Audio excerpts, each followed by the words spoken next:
Sunday evening. Glock hit 6, DC Wolf grabbed the mic, spit them Auburn tricks. War Eagle chant echo through the mix. On that YouTube channel, Golf Sports, get your fix. Bundle up, huddle up, game day replays. Highlights on deck, watch them Tigers amaze. From the field to the court, stories that blaze. DC Wolf's got the scoop, so tune in, press play. Huddle up, game day replays. Highlights on deck, watch them Tigers amaze. From the field to the court, stories that blaze. DC Wolf's got the scoop, so tune in, press play. Auburn Addicts, every move, every play. DC Wolf got the news, best believe what he say. Sunday evening 6, catch the live display. War Eagle in the house, show him the way. Recaps and stats, breakdown so neat. From the fans in the stands to the players in cleats. Orange and blue, we never face defeat. Sunday night swag can't be beat. DC Wolf, he the GOAT, no debate. All the big plays, and on tape. From Tumor's Corner to Jordan Carrier Gate. Auburn reigns supreme, checkmate. Got the interviews, got the insider's view. When it's Sunday at 6, Wolves gon' come through. For the fans and the fam, it's a Bama coup. Smashing that subscribe, Wolf Crew grew.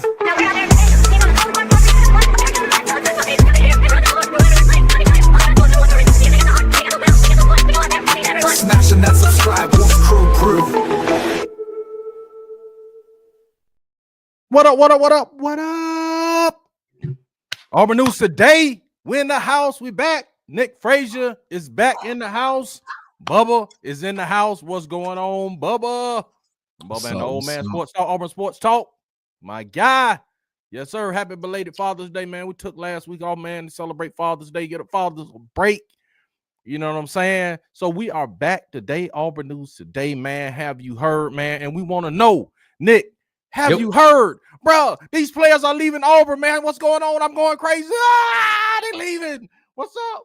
I don't know, man. I don't know. This is wild, bro. This is wild. I'm telling you, this is am I surprised? No. Okay. I'm surprised. I'm upset. I'm shocked. You shocked? Really? I wasn't shocked over Garrett, man. Garrett leaving because it was predicted that he would leave, but you know what I'm saying? With the latest, and we'll get to that in a second. What's up, CJ du jour? What's going on? We just chilling, man. We about to talk about these recruits. Do we have an exodus going on? Are we concerned? You know what I'm saying? I want to get the man Nick Frazier from the Water Cooler Talk Sports. I want to get this man's professional opinion on what's going on. Welcome to Auburn News Today. Glad to have y'all guys in. All right, here's the show format. We're going to talk some recruiting. We're going to talk about this exodus. We're going to talk about top dogs in the recruiting. In the receiver room, and we're gonna talk to receivers, man, and we're gonna get to some EA Sports receivers if we can. Slager said the receiving, what do they call them? The numbers are out, man, that they've given the receivers, man. I think you said Cam Coleman is, and we'll talk about that later. But Nick, let's go back to recruiting. Is your mic okay? If not, yep, there we go. We good, man. Good. Yeah, man, just in time. All right, Nick, let's talk about recruiting. So right now in recruiting, man. And we're about to get back to this exodus. Football portal, of course, we're 8 because the portal we haven't done anything in the portal, bro. We have slid to 60th. Yep. When we were at 30 something, I was like, I'm not concerned. You know what I'm saying? It is what it is. But I was. Yeah, we slid to 60th, bro. Basketball 9th in the portal, 16th overall in high school. Yeah, man. Let's talk about it, Nick. I said I wasn't concerned. About Garrett, but I was concerned. Tootle concerned me. But go ahead, talk to me. Yeah, man. Tootle is down here in Mobile where I'm located. He goes to school in Mobile. Okay. And there was a little bit of chatter about this potentially happening. Because at first a lot of people thought Georgia was his favorite from the jump. From before he committed to Auburn back in 24, I believe. Things, stuff like that. So they thought Georgia was his favorite from the jump anyway. Okay. So I'm not surprised by it anyway. The thing is, like, I'm not surprised. It's really no more explanation to give to it. I'm just not surprised by it. So you're not okay. Yeah, I'm not surprised by it at all. It's just from you just hear people say stuff, you just read some stuff, and you just be like, oh, okay. If a lot of people saying something about it, there may be something to it. And then apparently this started getting some traction, like for real. Like people started for real traction probably like what, 2 weeks ago, maybe 2-3 weeks ago. Yeah, about 2 weeks ago. And yeah. And when that happened, I just like, I mean, yeah, I'm not surprised. I'm not surprised about it at all. I mean, this is just what you're seeing. And I hate that we have to keep going back to this situation here, but what you see, what you are seeing is now the messaging about coming to help us win is not resonating right now, because now people want to see what you do on the field. Okay, you think that's it? You think that's it? You think it's the message is failing? I believe the message is kind of slowing down, because now, I mean, of course, don't get it twisted. Now you are starting to want to recruit for 27, but now now when you look on social media, you see them starting to lean heavily towards the 27 class. They are leaning into it very, very, very, very heavy, like a lot earlier than normal, because you're still trying to get a lot of guys in the boat here in this 26 class, and it's only 6 guys in the class right now. Yeah. And when you look at recent years, at least the past 2 years, I mean, this class, you've had multiple guys. You had more than 6 guys committed in classes by then. So I mean, when you have that going on, I mean, and when you keep saying the same thing, but then the result on the field is not, comparable to what you're saying. Yeah. I mean, there is no progress. That's why the season is very important, And shout out to King Richard, man. King Richard said on the show this past week, he said he didn't know if a 3-game improvement would be enough to get guys to potentially look at Auburn differently. Okay. So you said basically going from a 5-win to an 8-win, is that a big jump? Is that something that people can be like, hey, I see the progress. So 9-10 wins is something that Auburn potentially has to do in order to get people peek back into it. And then once you started seeing a lot of these guys saying that they were committing so early in the summer, I said that didn't bode well for Auburn from the jump, because you just look at what's been going on. If that message was still resonating, of coming to help us, come help us make this possible, make this happen. If that message was still resonating, guys would still want to see what's going on. But it seems as if a lot of guys are flirting with Auburn. I mean, you saw it with Marquez Daniels, who was at Auburn the week before he committed to Florida, and then said he was shutting down his commitment. So I mean, it's just, I just think, guys, I think a lot of guys now are so early in the process, and they are going and seeing schools so much early now that they are not surprised by what other schools are doing. They probably seen everything, because majority of stuff is probably the same. So they just like, where do I see myself fit at? The money's if they are getting paid, the money is still the same or comparable. So they're just saying, where can I fit in at? Where am I the happiest at? I think that's what you're seeing. I think that's why you're seeing a lot of guys are committing early. And I don't know. There's just this spirit inside of me that just says, I'm not sure you're going to see a lot of guys flip off of where they are committed at now in the summer. When it gets closer to end of November, December. I'm just not sure you see that. I'm just not sure you see a lot of guys be like, all right, I'm going to flip from Texas and flip to Auburn because Auburn won 10 games this year. Now Texas has sustained success for the past couple of seasons. So they know that if they go to Texas, they got an opportunity to go in and be in a successful environment and a winning culture.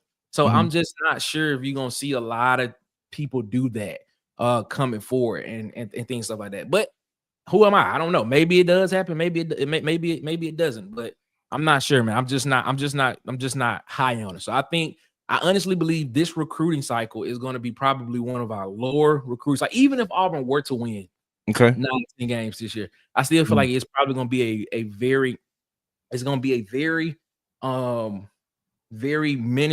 minuscule, because you still have some talented guys in there, but it's not going to be as highly rated as we've seen the past 2 years.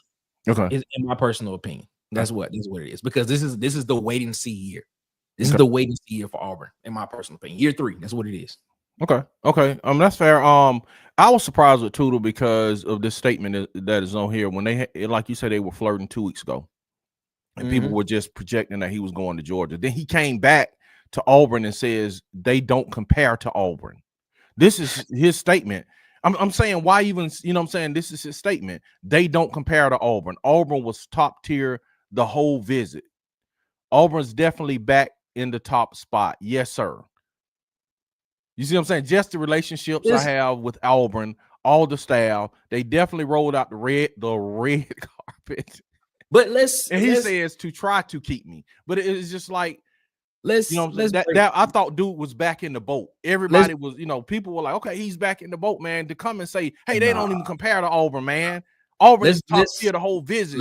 Let's break that. So down. that's why I was surprised, honestly, when you told me this today. I was like, hold up, bro. He just said Georgia don't compare to Auburn. Let's break that down. Let's break that down. So if he says they don't compare to Auburn, maybe Georgia was already up here and he saw Auburn as here, and now basically what he's saying is Georgia doesn't compare to Auburn because Auburn's not even on the level where I think Georgia is. He's saying Auburn doesn't compare to Georgia. That's what I'm saying. That's what I'm saying. Maybe he has Georgia so high that he's saying Auburn doesn't compare to Georgia. So you saying maybe Auburn was behind him from the jump. Because you saying he may have been saying it the other way. That's what I'm saying. Maybe he was seeing he's saying it more of the fact of like, yeah, they don't compare to Auburn. Georgia doesn't compare to Auburn. Well, yeah, if you look at it, if you look at the recent history, Georgia doesn't compare to Auburn. Georgia's better than Auburn. Let's just be real about it. So you saying Tudor was not even but see, he said in the thing, he said they don't compare to Auburn. He said Auburn was top tier the whole visit. So he's saying Auburn was top. But that doesn't that's not exactly what he said. Look, he said Auburn was top tier. Right. Watch this though. But he says Auburn's definitely back in the top spot. So he's talking. You see what I'm saying? So he's saying that Auburn is better than Georgia. Huh? That's right after the visit. That's right. I know, but I get it. What? He left, and then he realized it was like, I'm just saying that just maybe I'm just saying that just because somebody asked me the question. Now let's just be real. I don't know. This is how I'm perceiving it because he flipped literally a week after going to Auburn. Yeah, sure. He flipped. So basically, I look at this and I break this statement down. I'm looking at it like, all right, yeah, you saying Auburn they don't compare to Auburn? Okay, you got a point. Maybe they don't. Maybe Georgia was up here for him for the whole time. Auburn was right up underneath it. And then maybe he looking at it saying they was top tier the whole visit. But what is Auburn's top tier? What Georgia's top tier is? That's the question. So what does he consider top tier? And then maybe he just put it on top and saying they back in the top spot right now for sure because I just got off a visit. Sure. So that's possible. Now that part is possible, but according to his statement, he is saying that Auburn is top tier and Auburn is in the top spot over Georgia. But like they say, when you do these visits, man, and you have the sugar high, you high off the visit, you high off the accolades and the attention, and then you leave and you're like, man, this is the best place I ever been before in my life. And then you get home and it kind of wear off, and then you start looking at draft status and how many players Georgia put in the league and all this stuff. So you might. So I mean, I get all that, but I'm saying, but my whole point is when he said this last week, man, I was okay. He's back in the. He was like, man, I made the right decision. Well, that was Hezekiah Walker. Harris said he made the right decision. This is a gospel singer. But so you know what I'm saying? When you make statements like that, like, okay, I know I made the right decision, or Auburn is back in the top spot, and when you make those kind of statements, I'm like, okay, he's back in. So that did, kind of it did. When you said it, I was like, whoa, wait a minute. Bubba says wake him up in September. I ain't concerned about recruiting until then. I was concerned about recruiting when I saw it dip to 32. I said, wait a minute, bro. Because when I saw it, because I was like, if you look at the past 2 seasons, Auburn wasn't in the 30s. You know what I'm saying? Auburn was 20 and higher, 22, 23, somewhere higher and stuff like that. I'm just like dipping in the 30s. I mean, I don't know what what's the reasoning behind it. What's the reason behind the I don't even want to call it a lack in recruiting because I still feel like they on a recruiting trail trying to recruit, talented players, but maybe the past 2 seasons of just trying to get those 2 classes, those top 10 classes in the boat, maybe it's coming back to where on the coaching staff a little bit. And maybe they just like, I don't know, maybe we sit this one out. I don't know, man. It's a lot that goes into it. Who knows? Yeah, and then you have to look at too, man, and this is a thing I was thinking about, man. They are recalibrating because of the new NIL legislation that was passed. As far as You still need talent, the lawsuit. I know that, but what I'm saying is they were asking. I read this on 247, so shout out to those guys over there. They were saying that the players. I'm saying they interviewed a lot of players, top tier players, and the players are saying, man, at all schools to a man, people are not really like giving a lot of information on NIL. They were waiting on this lawsuit to settle, so they will know how much money they have. And I think maybe this is my hope, man. This is what I'm kind of holding on to because I'm concerned. But what I'm holding on to is Auburn is just recalibrating their NIL money. So, okay, we got this lawsuit, so we know we have an extra $15 million this cycle. That says a lot. So you recalibrate and say, where I thought I had 20 million, now I know I have 35 million. So now it's a big difference in knowing that you have to set your roster. Just say Auburn thought they had 20 million. That's just a number.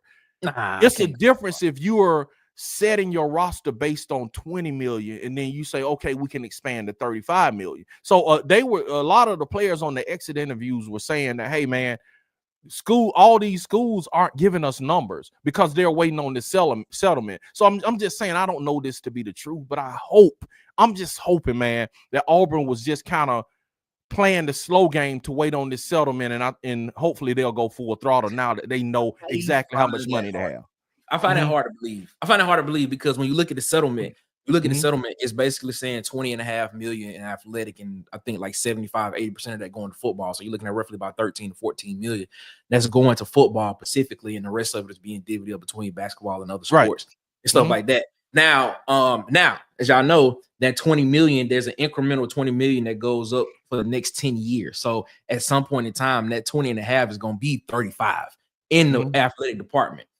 So that number is going to keep rising. So if we just doing simple math and look, man, if you've been reading this stuff and you've been looking at it, and schools are saying, all right, listen, this is what we got going on, man. So if we got this much that we can allocate to athletic department, $20 million, $20.5 million, 75% of that is going to football. Guess what? So that's 13 million that's going to the football team. Okay. So now you're looking at it and you saying, all right, man, it should be easier to figure out. I mean, there shouldn't be a recalibration of trying to figure out what needs to be done when at least you got 13 million that you playing with each season to get guys on the roster. Now, when you come in, now when you look at it and you look at it from the simple fact of, now that I can add the collective into that, how much is in the collective? Now, in that particular case, you can have a conversation of saying, all right, now I can sit back and be like, all right, cool. I can go out and get my main guys with this 13 million. But then if there's overflow, which I know for a fact that we're going to have at least 10 in the collective, now I'm working with 23. So off top, I can say my baseline is 23 million off top. If there's 10 in the collective and I'm getting 13 from the school. So I get what you're saying about the recalibration part. I just can't accept it because now what it does is it creates a level playing field for all schools. Now, the difference is each school is going to get at least 20, but what's on top of that is going to be different from what other schools get collective wise. But I know for a fact, if you know what's been in the collective the past 2 to 3 years, you can make an estimate and say, I'm going to at least have 8 to 10 million in there. So I have at least somewhere between 21 and 23 to play with. So if that's the case, and if I'm a GM and I'm looking at that, I'm like, all right, cool. This is what I can promise you. I know I can get this because this is what's going to be here at least. And then on top of that, I know I'm gonna have at least this in there to play with on the opposite side. So I don't know. I can't accept that part. Okay, I'm just going off what the players are saying. This is not me saying it. This is the players saying that all of the schools was reserved and we're not giving them real numbers because they didn't know where this suit was gonna go. And it makes sense because it's like, if I'm offer Tootle, and that's just an example, if I'm offering him $500,000, why would I offer it to him knowing that okay, I'm restricted to this $500,000 if I don't get this money from the government, this government settlement. So what I'm saying is this: I offer him $500,000, knowing that if I get the settlement, I can offer him 1.5, and that's just a number. You see what I'm saying? So you really can't just say, man, I might be able to give you $1 million, but You see what I'm saying? So you just kind of playing with They do it all the time in the pros. They do it all the time. But in the I'm pros. saying this is it's the called, player. it's called vested. It's called vested interest. I That's get what it's it. called. But obviously they're not doing this. Obviously the college is not doing this. They just like, man, just hold tight. And just say if Auburn, just say hypothetically, if Georgia has their NIL amount, right, which may be more than Auburn's from their collective, then Georgia adds what this suit gave them as far as the $20 million cap. Okay. Think if Georgia has more money, they can say after they settle, they can go back to Tudor and say, hey man, we got more money. We can offer you more now. You feel what I'm saying? So it does matter with this new money that's coming in to just be like, hold up and wait, man. Auburn could have saying, okay, we can incrementally give you more, but we can't match what Georgia's giving. Georgia, after this suit, Georgia might have been able to give him more than Auburn. You feel what I'm saying? But the thing about it is I think the money is not the issue here, because the money is going to be almost the same everywhere you go. Not necessarily. Not necessarily. Just think about this. Let's look at this. Yes, it is. Yes, it will be. No, it's not. Yes, it is. No, it's not. What is the difference? What is the difference? No, it's not. Okay, so so let's look at this. Look at this. If you are if they are running these programs like an NFL professional style team, right? You are basically looking at, this is how much I'm going to allocate to this position group. This is how much well, let's make it a little bit more macro than that. This is how much I'm allocating towards offense. This is how much I'm allocating towards defense. Now, if you go inside of that, this is how much I'm allocating towards the offensive line. This is how much I'm allocating towards the defensive line. This is how much I'm allocating towards the linebackers. This is how much I'm allocating towards wide receivers. Gotcha. Okay, if you're doing that, right, and you're running off of what the baseline is of what this settlement is of 20 and a half. Okay, 75 to 80% of that going to football anyway. Okay, then off top that what's been in the collective, and I think the number that's been in the collective that has actually been more than 10 million, and I think it's been closer to 15 million. Okay, at Auburn, that's what's been in the collective. So if you're sitting here telling me that, and let's just be very conservative with this number. Let's just say the number is 12 for Auburn in the collective. Yeah, you're telling me off the 13 and the 25 of what you know was about to happen, what you know you about to get from the settlement. You get that 13, and then you tell me I'm going to religiously have 12 million in the collective. I have $25 million to play with. Okay. So as a GM, I'm sitting here saying, all right, cool.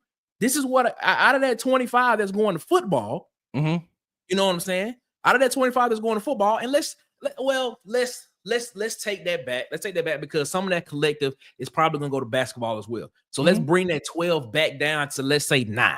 So if you say that 13 and that 9, that's going to put you at 22 roughly, right? Okay. So if that puts you at 22 for just football purposes, if I'm putting this percentage towards linebackers and I know I'm going to have that, guess what? I can sit here and confidently say to him, this is what I can give you. I can give you this right here, because I know for a fact I'm gonna have 13 from the school athletic department, and I know out of the collective, out of the 12 in the collective, 9 of that is coming to us in football. So now I'm sitting here saying, all right, cool, let's make this happen. But the thing is, if the money was, if that's the case, because they're saying that Texas has 25 million in their collective to go with. That's what you're missing. That's the part I'm telling you that is not even, bro. But this is the problem. This is the problem with that. All that 25 is not going to football at Texas. That same collective is going between all sports as well. I get it, but they still have more than Auburn. You feel what I'm saying? That's the part. That's what I'm saying. It's not even. It's not even. It's still no. Not even, Nick. Relative terms, it is. No, because what is the difference? What is if you're playing? If you look at the holistic part of it, if you take it in from the individual and going out, Auburn and Texas is in the SEC. You both playing in the premier conference. One of the two premier conferences of college football. You playing in. Okay. You're playing one of the top schedules. You're gonna be playing on a national stage every week against prime competition. Is what you're gonna be playing against, right? You still gonna get the same kind of education at the same school. The facilities are just right there with each other. You can say Texas is here, Auburn is here, however you want to put it. Okay. Now, when you come to the money side, if you look at it, what's the difference between me getting at this position? If you take all of that into thought, what's the difference between a player getting 700,000 and a player at Texas, because we're just gonna give that money to Texas because they do get more money. 700,000 at Texas and 500,000 at Auburn. The world. $200,000. But $200,000, that's almost $250,000. That is a lot of money. That is a lot of money. Yeah, that's okay. Yeah, to a lot of people, that is a lot of money. Nick, I know you balling like that, bro. I'm not balling like that. I'm just looking at it. I'm just looking at it from a view of like, all right, I'm getting all this extra stuff, but it's $200,000 going to change my thought process of what I'm going to do at this school to this school. That's just how I look at it. Okay, let me catch up. I'm gonna catch up the comments and I'm gonna answer that, man. Yeah, go ahead. Because that's an interesting question. Auburn Dad for Life, what's up? He said, he's speaking to me, you, Nick. Bubba says, facts, Nick. This is what happens when you win 11 games in your first 2 years. The kids want to see W's. C Hall, what's up? War Eagle fam. Auburn Dad for Life. We lose Tootle. I hope not. Garrett. I hope not. Just lost Garrett. Yeah, we lost him, bro. He gone. Yeah, we lost both of them. Yeah, lost both. We have no linebackers right now for the 26. They gone. They gone. They out of here, man. Auburn Dad for Life. Tootle flip to UGA. Bubba is confirming. If Bubba confirmed it, Nick, it's true. If we get to 8, we'll end up in the top 10. Okay, Bubba. Auburn Dad for Life. I don't know about that. He said, what you say? I used to be on that bandwagon. I don't know no more. Okay. Okay. He said, just fire Freeze and we can't keep recruits, man. He ain't got nothing showing for him. Hey, Auburn Dad, you ready to give it up? No crash out yet, Auburn Dad. We got to get the season out the way. Auburn Dad, we need you. Auburn Dad, stay strong, baby. All my Auburn people, stay strong, man. You know what I'm saying? This is just a period in time. We will overcome this, man. Hugh Freeze will, you know what I'm saying? He's gonna recruit us out of this, man. And I hope he get us these wins we need to pick up the recruiting, man. So y'all just stay strong, man. This is just a period in time. Remember that. What's up, Asia? What's going on with Asia? What's up? CJ says, I hope they don't do that. Who will want to coach you? Yeah, we can't afford that right now, man. Don't crash out 84. He came back to us. He said, "True, CJ. True. He's true. He calmed down, man. He was about to crash out on us." She said, "I respect these kids more if they weren't so wishy-washy. Say what you mean or be quiet. You're not required to say these things, you know." Yeah, that was my whole thing. Is like, why say it? It is what it is, man. It was just a visit high. Can't take those post-visit interviews too seriously. Exactly we on the same page. Mass X is coming. Hugh Freeze is done. No, Stephen Allen. No. Stephen. Wow. What's up, Huggy? What's going on? Huggy Beard, the Huggy Beard himself. You know what I'm saying? He rebuked me calling him Huggy Bear last week. You know. What's happening, DC and Nick? What's happening, Huggy? And happy Father's Day to everybody, man. We was just off chilling. You know what I'm saying? Doing Father's Day stuff. Yeah. Let's see what my people saying, man. How you doing, Miss CJ? Here you go with the Miss CJ stuff. You had a pool party? Okay, that's what's up. That's what's up, man. Checking us out at a pool party. That's what I'm talking about. My boy see the saltwater pool complete with full tiki bar. That's what's up, man. That's what's up. All right, Nick. Now back to what you were saying. Go ahead. Back to what you were saying. This is what I think. With the collective theme, man, the collective is still out of house. So the collective is still out of control. So if Texas, what they're saying, if they disperse this money, this $22 million cap, which they're saying maybe like 15 million going to football. Okay. So we get 15 million going to football. If Texas has 25 in their collective and Auburn only has like the 10 or 15 you're saying, then it's not even. You feel what I'm saying? They can offer Avonde Cleveland more money. They just pull him out of state, out of Birmingham, bro. Texas just pulled him out of Birmingham. You know what I'm saying? And Georgia just pulled Tootle out of Mobile. So what I'm saying is Georgia might have more in their collective. And if they have, as long as the collectives are outside of the school, bro, the collectives, they just adding money to the 15 that they have in the cap. So it's not even. That's my argument, man. It's not. No, even. It is even. Because the thing about it is you have to look at it. Nick, how is it even? Because what you have to understand is that full 25 that Texas has is not going specifically to football. It's not. I know, but what I'm saying, they still have more to go to football than Auburn does. When they divvy it up. You look at the 20 million, right? 13 of that is going to football. Let's just look at numbers. We're just doing rough numbers right now. And so let's get out of the collective, or what? No. Just out of the athletic department, out of what's coming out of the athletic department, out of that 20 million, out of the $20 million cap. The $20 million cap is coming out of the athletic department. 13 of that is going to football. That's every school across the board. Okay. Now, if you sit here and you look at Auburn's collective, which I believe has, I think the number is 15. It's somewhere between 13 to 15 million. That's an Auburn's collective, something like that. Okay. If you look at Texas collective has what, 22 to 24 million in the collective is what the last thing I read or something like that. Okay. Out of that number, 22 to 24 million is not going specifically to football. It's not. I agree. That's not what I'm saying. No. They still have more for football than Auburn does. If you look, has to divvy up theirs too. You look at the numbers. Okay. You look at the numbers. It's more, but it's not significantly more. That's what I'm saying. Bro, $1 million. Okay, right now you're saying Auburn has 15, they have 25, right? So something like that. Yeah. Okay, so they have $10 more million to play with, and we know it's going to be divvied up between all sports. So just say they can give $5 more million to football, bro. That is a lot of bread, bro. $5 million more than we have to give to our football budget. That's a lot of players. Yeah, but you know what I'm saying? If you're giving a high school player, just say if you're giving, how many defensive linemen, just say if you're giving your defensive lineman $500,000 a piece in offensive lineman, that is a lot of players. I ask you this question. Let's look at it. Let's look at the numbers. How much? And let's use that number 5 million. Let's use the $5 million difference. Yes. Okay. How many players do you think Texas can get with that 5 million?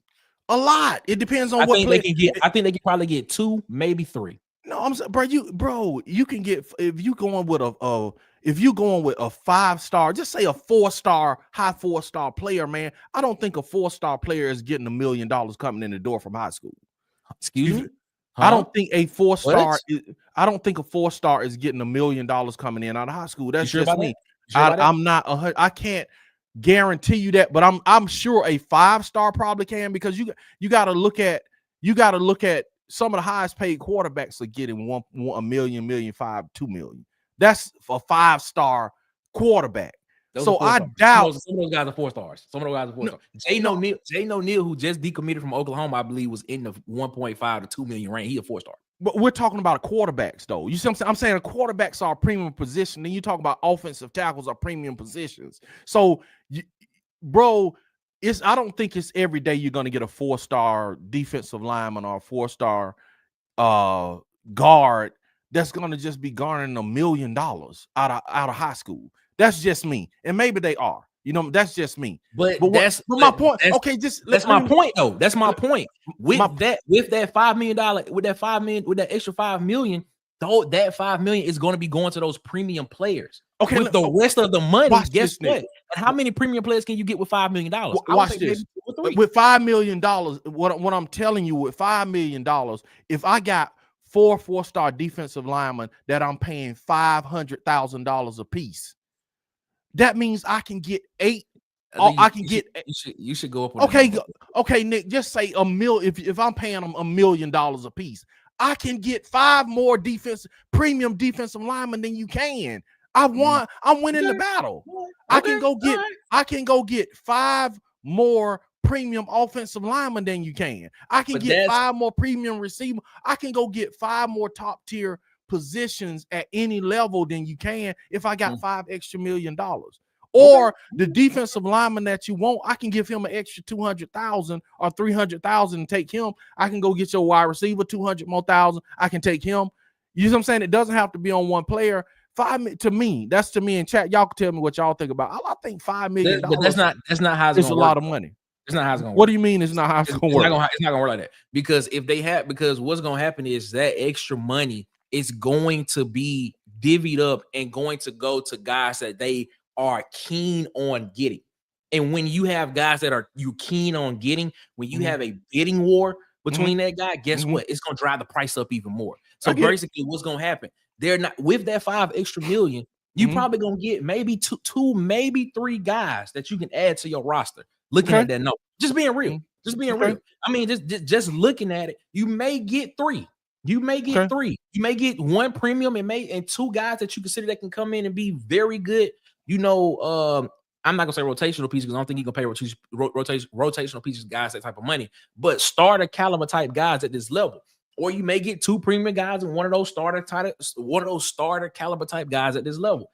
I just don't think that having that extra $5 million is the difference between a player saying a premium player, yes, but a guy that you think can come in and be a quality starter. I don't think it's the difference, and I'm gonna just stick to it. I mean, that's your opinion, man. I totally vehemently disagree. You know what I'm saying? That $5 million that's a big amount of money. Felix the Cat, what's going on, my man? Felix says, I'm telling y'all, Jackson will go crazy this year.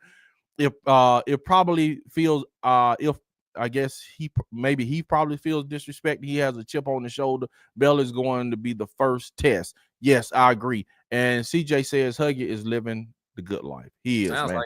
Yeah, and I agree with you, Felix. I think Jackson, man, all things being said and all things being equal, that he has a better offensive line. He has a better receiving core by miles, man. He was down to his 6th receiver last year, man. He has a premium offensive line with, you know, a premium left tackle, maybe a first rounder at left tackle, a first rounder at center. You know what I'm saying? So he has some good offensive line, my man. So he has somebody to protect him, somebody to catch the ball. He's in a scheme that he's done RPO since he's been in high school, so it's not new to him. So he should hit the ground running. So I agree with you, Felix. He should have a big year. Nick is projecting him to be in the Heisman talk, man. So I have.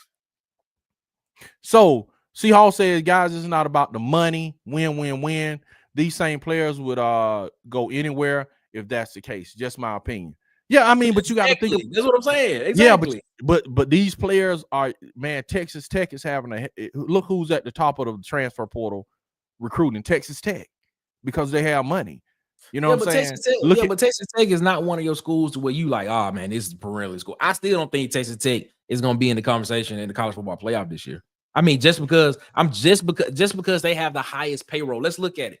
The Yankees have the highest payroll in baseball all the time, and guess what? They're not in the World Series every year. Yeah, but the Lakers and the Warriors and the Celtics. The Celtics had the highest payroll in basketball this year, and guess what? They lost. I mean, it's not that payroll gets you in the conversation. Look how many championships the Lakers have. Look how many championships the Celtics have. You see what I'm saying? Look how many championships those teams have, because that payroll. Look how many championships the Yankees have. That payroll, having the most money counts. Having the most money counts. I'm not discrediting that. You're correct. Money gets you in the conversation, but it does not. But money does not guarantee wins. I didn't say guarantee wins, but bro, you put yourself in a better lottery pool when you have more money than not. I mean, I guess again, all those teams you have, you have the most championships in any league. All the people you name that have the most money, they might not win every year, it's not guaranteed, but they have the most championships. Ed Darby, 21 points a game, my man. Ed Darby says shout out to Ed. 21 points a game, man. Seahawks, those same kids leave Texas year 2. Hopefully they will. Hopefully they will. You know what I'm saying? Just like, man, we lost the battle with Jeffrey Ember to Texas Tech. Vontae Cleveland went to Texas. You know what I'm saying? So money it counts, man. No, I'm not saying it doesn't, but I'm not saying it does not count. I'm just saying I don't think it's the end all be all, and it is the last resort of a guy's decision, because when you look at the whole totality across the board, the money is almost the same. Literally, it really is the same. It really almost the same. Like I asked this question earlier before. I said, what's the difference between 125 million and 123 million? Nothing. Literally, because no, it's nothing. What $2 million is nothing? No, it's not. When you both over $100 million, you can still buy the same stuff.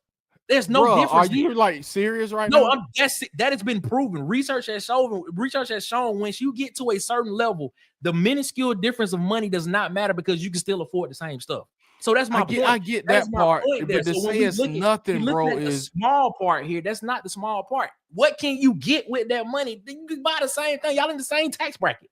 You in the same car dealership can buy the same car as the person that got $1 million more than you. Millionaires don't think like that though, Dick. Yes, they That's do. why they no, they don't, because they are Yes, a lot of not the ones that we're accustomed to seeing, bro. Those that are generational millionaires, bro, they are penny pinchers and are tight. You know what I'm saying? The generational millionaire, bro, the generational millionaire don't look at money like that. The generational millionaire looks at money and they are tight about their money. Now, we're not talking about the cats that be somewhere in the club throwing money away and throwing it in the air and out, shooting money out of gun. That's not the millionaire I'm talking about. I'm not talking about them either. Yeah, so what I'm saying, now they might not, it might not matter to those guys, but generational millionaires, bro, they are penny pinchers and are stingy cats. They not stingy cats. They're not. They're very liberal with their money because for the reason why is because they like to invest. They live off of investment. Oh, talk to their employees and they live off of what's called capital gains. That's what they do. They ask their employees. Nick, ask their employees. They live off their employees. Could they be more generous? They live off capital gains. They find ways to spend money because they trying to reduce their tax bill. They find ways to spend money. All I'm saying, it's a difference. I mean, it is what it is. Okay. CJ says, aside from the wins and money, Nick, and this will be the last one for the day. Can you guys think of anything else that could be used to negatively recruit against Auburn right now? Hugh Freeze. I mean, what about Hugh Freeze? Hugh Freeze.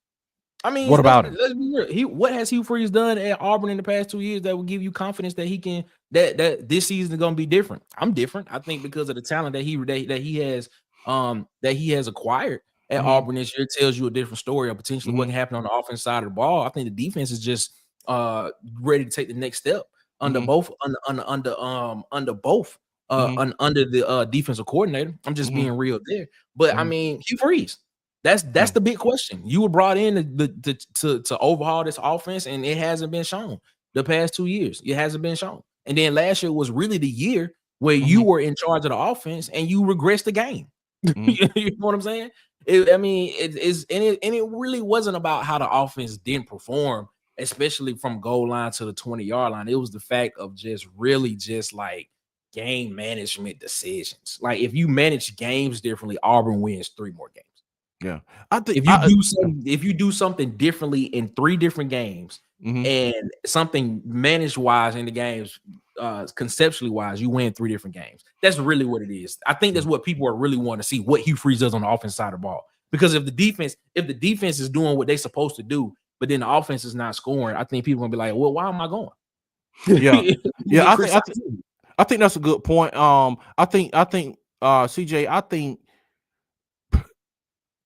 scheme. I think people just looking at the Auburn team and saying, bro, they can't score points. Why would you want to be a receiver in that? Your talent is going to be wasted. They're scoring 14 points a game. So I think scheme-wise, defense, I think they're pretty good. I don't think you can maybe negatively recruit against the defense and say, because you're going to look at the defense and say they played freshmen. The offense did also, but they were productive. You know what I'm saying? In their scheme. Even though the offense played freshmen, they, as far as points scored, you know what I'm saying, they were not really productive as far as points scored. So I can see someone negatively recruiting against them. I would say, bro, why would you go be an offense anything at Auburn? They can't score points. You're wasting your talent there. You know what I'm saying? So aside from that, and I think if they get off the ski slope, man, and fly on offense, I think the sky's the limit. I'm with Bubba. Yeah, I think if they start scoring 28 points a game, going to 30 range, and they start putting up numbers, I think they do have a top 10 class, man. I think all of the negativity goes away, but I think the problem lies in the red zone and in the kicking game with special teams, more specifically when I say kicking game.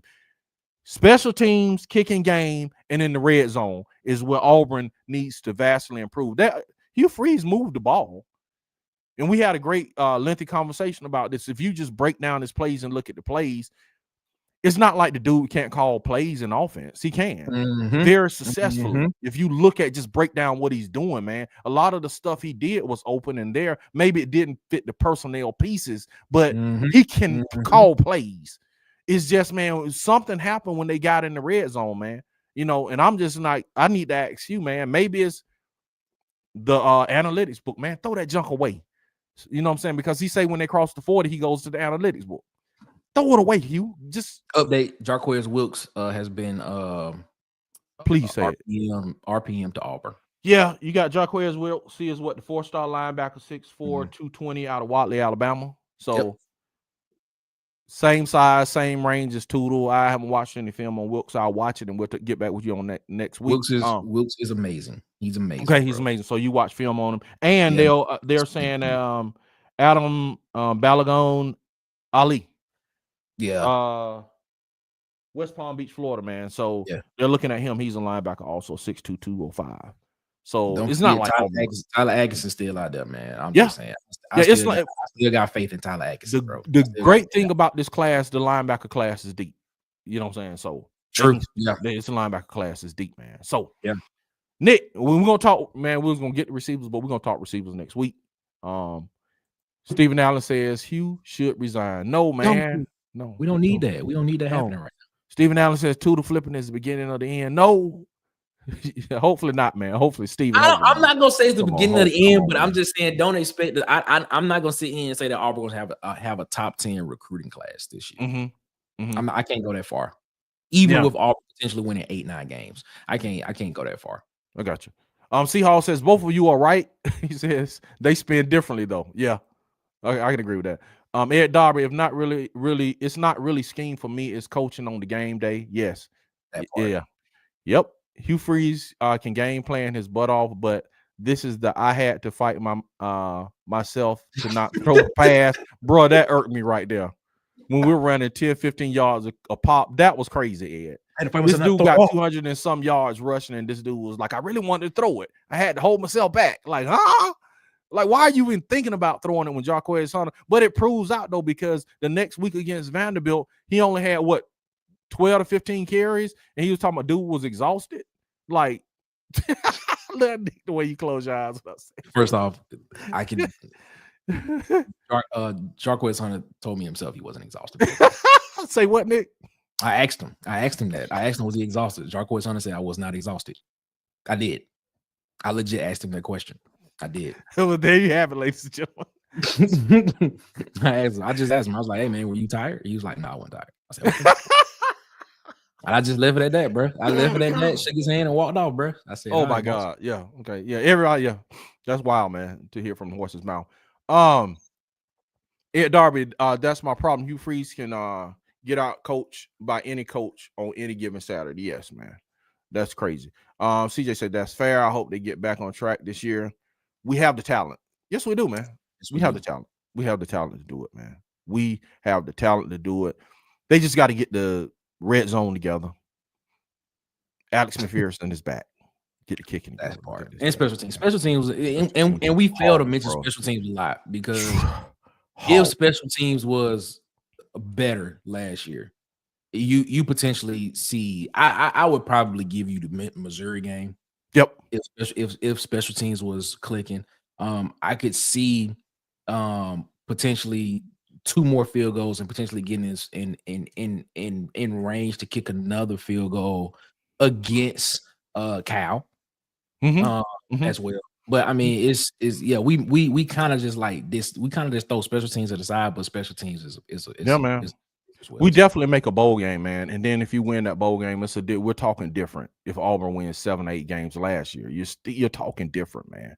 You know because you seeing the progression. Because it looks like progression. Yeah, you know, looks like you're going somewhere. Nick, what can they find yet, man? This is great. Yeah, man. Water Cooler Talk Sports, man. Here in these YouTube streets, man. We are here. Not this week. Starting next week. Monday, Wednesday, Friday. Starting next week. But this week we'll be on every night this week. Okay. Monday through Friday, Water Cooler Talk Sports, man. But yeah, man, we appreciate y'all. Come over there, check us out. Hit the subscribe, hit the like button, Water Cooler Talk Sports, man. Follow us on Twitter at CoolersPod23. We appreciate y'all so much. Shout out to y'all. Yes, sir. Yes, sir. And I am DC Wolf. You can find me at Auburn Addicts-TV, man. Auburn_Addicts on all platforms, man. Come check us out, like and subscribe, man. Go over to the Water Cooler Talk Sports. Check those guys out, man. Hit the like and subscribe button over there. Nick, where are we as far as the subscribers, man? And where are we trying to get? Last time I checked, it was at 652. Let's get to 7, baby. I think we're trying to get to 700. Yes, sir. Let's do it. By the time the season starts is what we're trying to get to. Let's do it. Let's do it, man. Tell your friends, family, go over to Water Cooler Talk Sports and subscribe and check them out Monday at 8 o'clock all week long, baby. Me and Type will be on Wednesday at 6 p.m. for Iron Bowl debate. If you want to see some foolishness and chicanery and whatever, all that stuff. Check us out. It's chicanerous. Yeah. All right, man. We'll see y'all next week. Me and Nick gonna talk some wide receivers. Guys behind me, man. We'll talk some wide receiver room next week, man. Yeah, y'all check us out, man. Peace and War Eagle to the family.